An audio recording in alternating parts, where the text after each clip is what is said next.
One afternoon, Mick came across Lenny sitting hunched on a bench in the walled garden, and politely failed to notice his red-rimmed eyes. "Homesick?" he asked. At first, Lenny was too upset to answer. Then he blurted out all about what the boys at school had said. "It's not even true any more. Well, hardly at all. But I don't suppose they'll ever stop saying it." "I used to wet my bed when I was your age," Mick told him. "It was when they sent me away to boarding school." Had you done something wrong?" asked Lenny. "No, they thought it would do me good," said Mick. "My father went there. It was awful. I got teased all the time.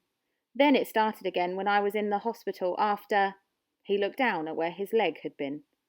"But you were grown up then," said Lenny, amazed. "Yes, I cried a lot too, but I got through it somehow, and so will you, or my name's not Mick Devasse." There was a long silence. Lenny stared at Mick. "You're the war hero," he said at last. "You've got medals for bravery. Nellie told me." "I was frightened all the time in the fighting," said Mick. "But I suppose if you can't be brave if you're not frightened in the first place. My father was really brave, a fine officer. I am only a private."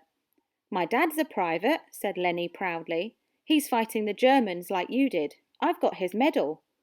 "I never wanted to fight the Germans or anyone else," Mick told him. "It's cruelty, bullying and oppression we're fighting against."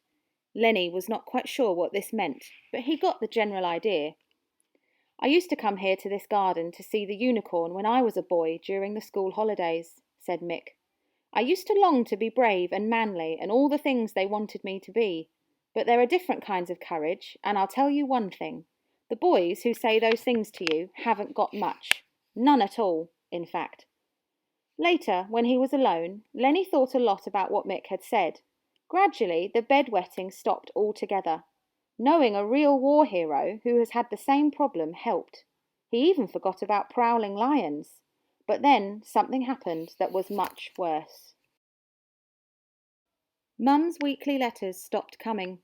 Every morning Lenny waited anxiously by the gates for the postman to arrive, but there was nothing for him.